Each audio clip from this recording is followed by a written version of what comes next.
This is Library Nerds with Words, the podcast that gives you the word on all the cool, nerdy happenings at Peter White Public Library and the library universe beyond.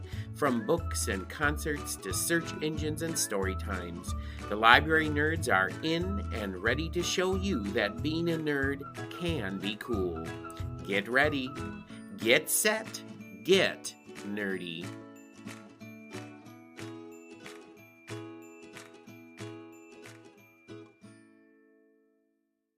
Welcome back to Library Nerds with Words, the podcast that gives you the word on all the cool things happening at Peter White Public Library and the library universe beyond, straight out of the mouths of the people who know it best, library nerds. I'm Marty Ackett's Adult Programming Coordinator for Peter White Public Library, and joining me in the Nerd Clubhouse today is Library Nerd Superstar Andrea Ingmire, Director of Peter White Public Library. Welcome back to the podcast, Andrea. Thanks, Marty. So glad to be here. You know, I'm always happy to be able to sit down with you and get a little nerdy, and it's a busy time here at PWPL, as summer always is. You know, the kids are out of school, so summer reading's kicking off, concerts are happening on the steps. Sometimes. When the weather cooperates. When the weather cooperates. And there are new exhibits in the art galleries, and it is supposed to reach 90 degrees today. So you might say that all the pieces are in place for a really good summer. You might say that. That is a little clue as to what we're going to be talking about a little later in the podcast. But before we solve that puzzle, another clue, a terrible clue, Andrea, we have to have you do one more thing. We have to play another game of Word on the Nerd, and you know how this goes.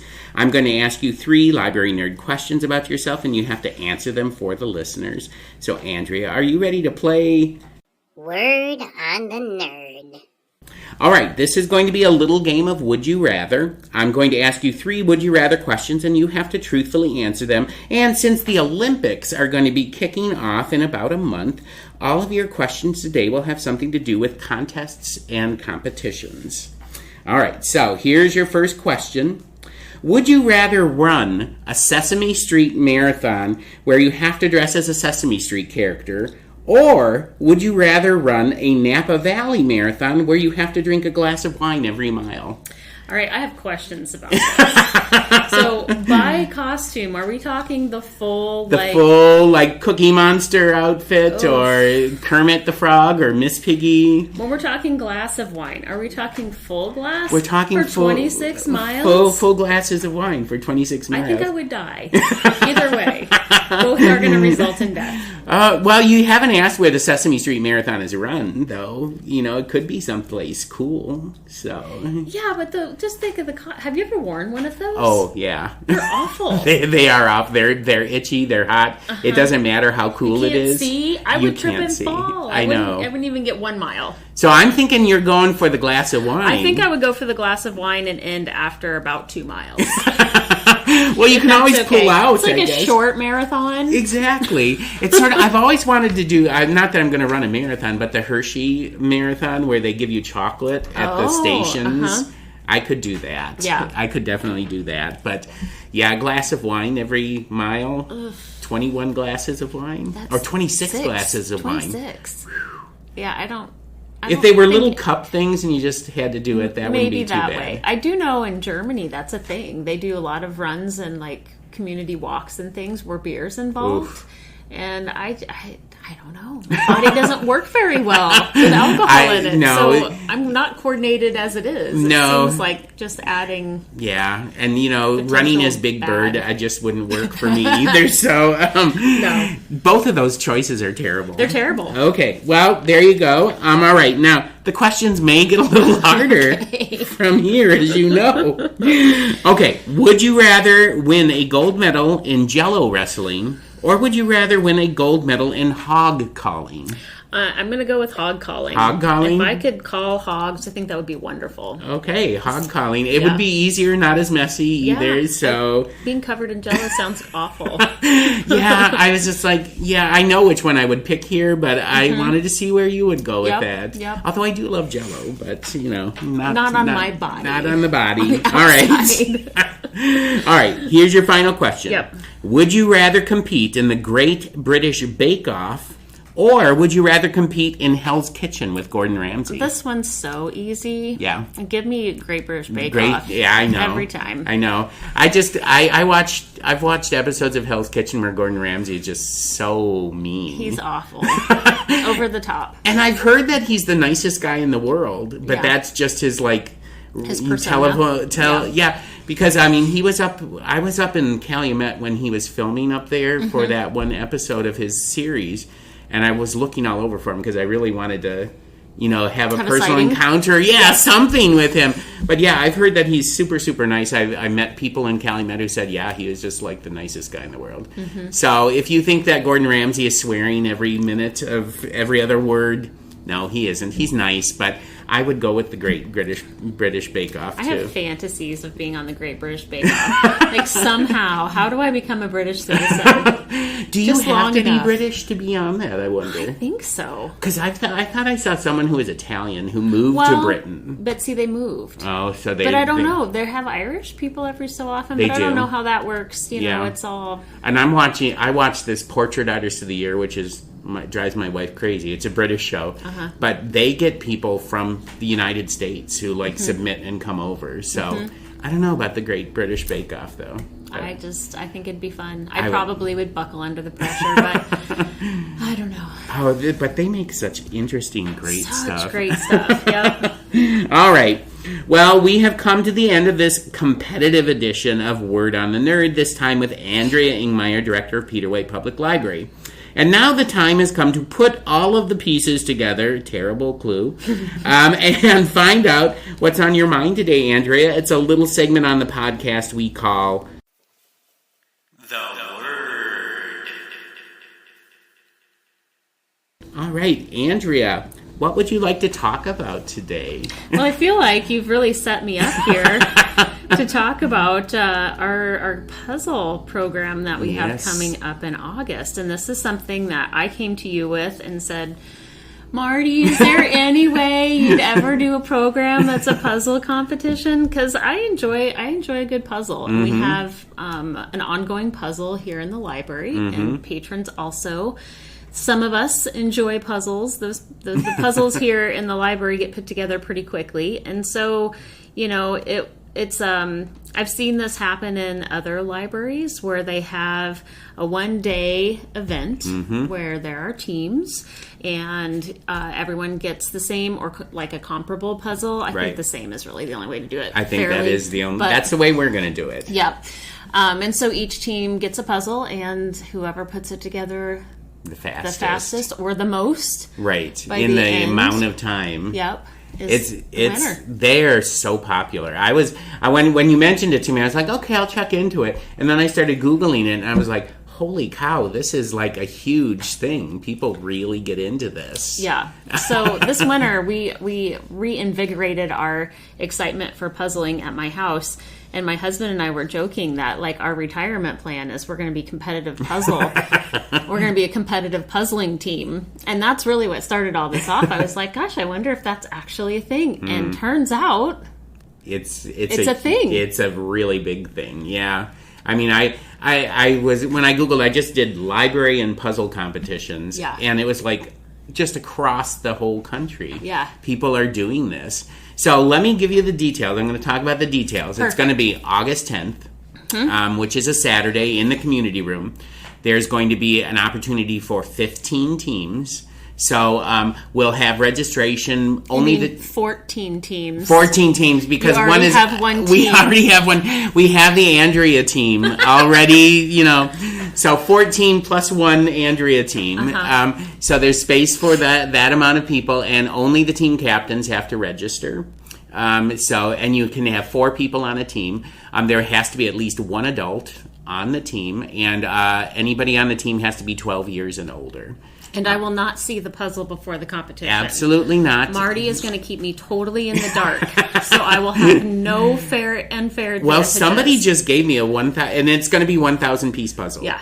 And somebody just gave me this puzzle that really speaks to me. Yeah. But that's all I'm going to say. That's all I'm going to say. My one request is that the pieces are fully interlocking, and they are not some of those crazy puzzles Where you it's have, just like where you put them up against Yes! each other. Oh, I hate those.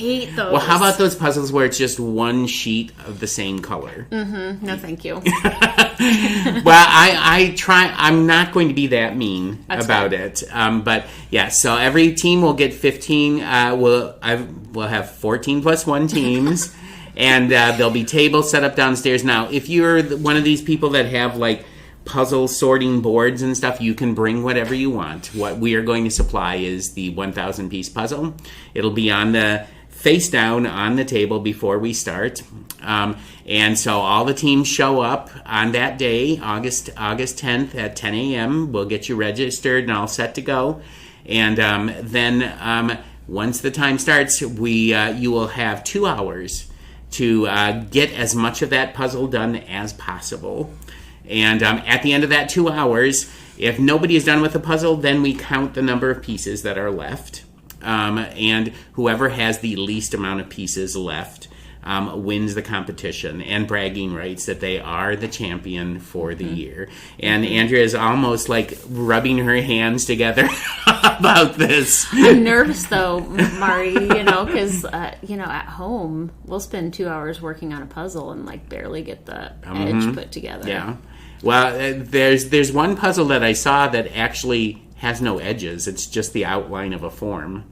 Oh, God. It really has to be easy for a competition. It does. Because 2 hours is not much time to work on a puzzle. No, and I'm not going to be mean. I truly am not going to be mean about it. I will pick something that has edges and is either rectangular or square, because I hate circular ones. I think circular are even harder. Yeah. So we'll do that. We will give people a break after an hour so that they can go to the restroom and everything. And I just have a color commentator who's going to be coming in and interviewing people as it's going. It's going to be Mr. Jim Edwards from the Children's Museum, who is British, so maybe we can call this the Great British Puzzle Competition. Oh my gosh. So I think you need a gingham cloth to go over the puzzle. Yes. When it's on the table, so it's like the, what's the second round called, where you don't know what you're making? Oh, yeah. The cloth. Anyway. So, yeah, we're going to have that. There will be, what we're going to do is everybody who wins will have first, second, and third place. And if there's a tie, you're going to love this. If there's a tie, like some people, somehow 2 teams have the same amount of puzzle pieces left, then they have 15 minutes to do a sudden death thing. To put in as much more pieces as they can. And then whoever has and we'll keep on doing the sudden deaths until there's an actual winner. So, or somebody might do it in 2 hours. It might just happen. I don't know. It could. Yeah, so there's a lot. And so registration is going to open up in about a week for that. So everybody work on getting your teams together. Start flexing those puzzle muscles. Start practicing. You've got 2 hours, so that's what you need to do with your team. You need to get them there at your house at night. Say, we have 2 hours to put this together and see how it goes. Yeah. Yeah. My secret weapon will probably be working that day. Oh. My son is really good at puzzling. Uh-oh. But well, he's a college student. Yeah. He's got to work. Well, maybe you got to find another secret weapon. Work on it. Yeah, exactly. And you can have, as I said, 4 people on a team. If you want to have just 2 people on a team, more power to you. I wouldn't suggest that. But I'm not a puzzler, and it takes me, you give me a 200-piece puzzle, it'll probably still be sitting there in, a day, 2 days' time. So, just not my thing. But, August 10th, from 10 a.m. in the community room, 10 a.m. till about 1 p.m., there's going to be puzzles and puzzle nerds, and it's going to be fantastic. Fun. I'm so excited. And then maybe we'll do it again in the winter when nobody wants to go outside. And that's what So maybe it'll be like a biannual thing where we do it twice a year or something like that. Or if it's really popular, maybe maybe once a quarter. Who knows? Right. But it's going to be fun. We're excited for this, and well, I'm excited that I get to watch it because I am not a puzzler. So anyway, but I mean, we have that puzzle table out there, the free puzzles, and it is one of the most popular puzzle tables that people just come and grab puzzles and then they leave puzzles. I always wonder if people like bring puzzles that don't have that some of the pieces are missing though. I've taken several off the table and I've not had any that way. Okay, all right. Well, there you go. Yeah. All right. Well, there you have it, library nerds. You just heard the word from Andrea, Ingmire, and myself on Puzzle Mania. That's what we're calling it. So let's get ready to puzzle! And it's happening in August at PWPL. So get your teams together. But of course, I can't let you leave Nerd Stadium just yet, Andrea. First, we have to find out what book has been keeping you awake at night and distracting you during the day. Some title that you think listeners should immediately run to the library and pick up. All right, Andrea, what have you been reading that's good? Or listening to that's good? Well, I'm a listener. Yes. But I've kind of been on a mystery kick lately, which is different for me. I read in late May, I read The Tainted Cup. Okay. By Robert Jackson Bennett. I wanted to make sure I got his full name there. The Tainted Cup. It is a fantasy mystery crossover, and I loved it. It was a very complicated mystery, a bit Sherlock Holmes-ish in that you have a very, very quirky main investigator. Her name is Anna, and she is very Holmes quirky, know, where she is blindfolded most of the time because that enhances her other senses. Okay. Voluntarily, and she does all these very interesting things. And then her sidekick, his name is Dennius Cole. Okay. He goes by Den. And he is an engraver. And in this world, an engraver is someone who can remember things exactly, like word for word. Total recall. They trigger it through scent. So they're also, like, the slang for an engraver is bottle sniffer, I think. Okay. So they use different smells. Like, at one point, he's trying to remember something in one environment, and he smells one bottle, and then he's trying to recall what he remembered from another environment and smelling smells that. Another bottle. So it's really, the world building is really interesting. There's a lot of reference to mushrooms and plants. In that, like, mushrooms are a part of, like, air purification in buildings and things like that. The walls are made out of, I'm trying to remember, fern paper. Wow. That's what they call it. Okay. It's a really interesting fantasy world. Now, is this a series or is it just a one-off? It's a series. So this is the first one in the series. And there's this threat of, gosh, I can't remember the name of the creatures that are out in the ocean that are a big threat to this society. And so there's that going on alongside this mystery. And so it's pretty suspenseful, in addition to there being a mystery. But the one thing I will say is I would have loved to see more of the world, Like the world development was really good in the beginning, and then it got into the mystery part, and that kind of fell off a little bit. So I don't know with the next one if he'll do a little bit more expansion into that world and the characters. But I thought it was a really good mystery. And then I just finished William Kent Krueger, which I've never read anything by him, The River We Remember, and I really enjoyed it. It was, I didn't think I was going to. I really have avoided his books. I don't know why. You and I kind of talked about that the other day, where sometimes the more popular authors, you're like, I don't know. Yeah, when someone says, oh, you have to read this book, my first response to that is no, I really don't have to read that book. And then, of course, 2 or 3 years later, you read the book and you're like, wow, this is so good. What was my problem? What's my hang-up? Exactly. But I really enjoyed it. I thought the characters were very likable. It was set in Minnesota, and I do enjoy course, since we live up here.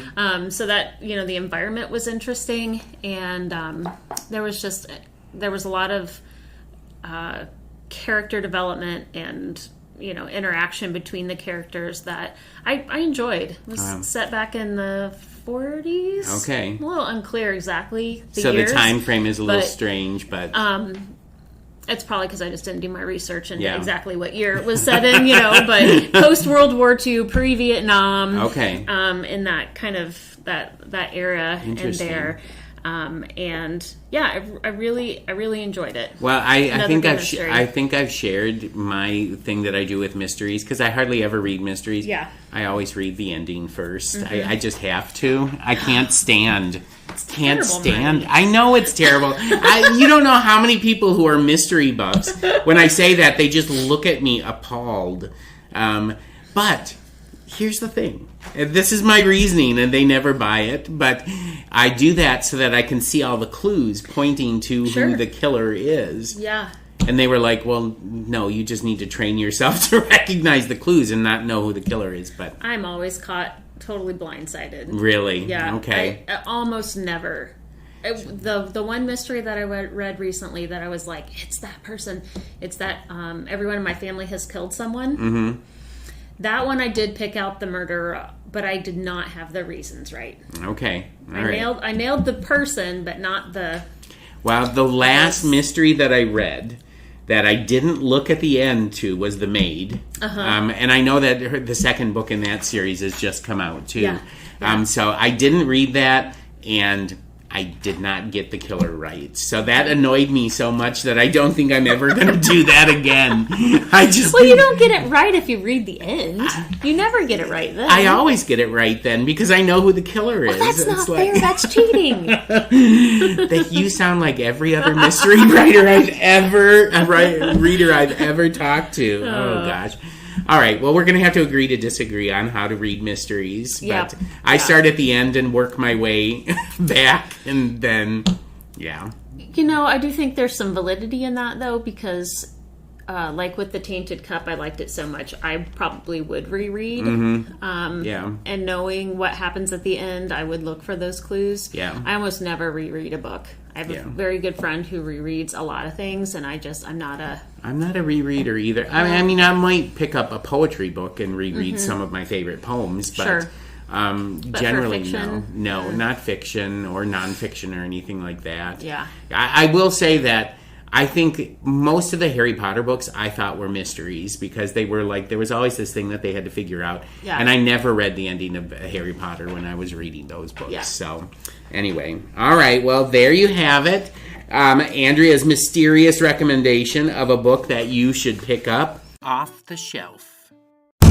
And we have come to the end of this week's episode of Library Nerds with Words. I want to thank Andrea Ingmire, director of Peter White Public Library, for stopping by the Nerd Olympics once again. Come back next week when I will be welcoming back to the podcast another Andrea, Library Nerd Gold Medalist Andrea Marsh, communications coordinator here at Peter White Public Library, and we're going to be talking about the NEA Big Read. Woo-woo. So until that time, everyone, stay nerdy. Thank you for listening to Library Nerds with Words, Peter White Public Library's weekly podcast, giving you the word on what's cool at the library. The theme for the podcast is Happy Clappy by John Bartman, used courtesy of Pixabay. This episode was written and produced by Martin Acketts and sponsored by Peter White Public Library. Until next week, pick up a good book, listen to some good music, watch a good movie, attend a great event, and remember, library nerds are the coolest people around.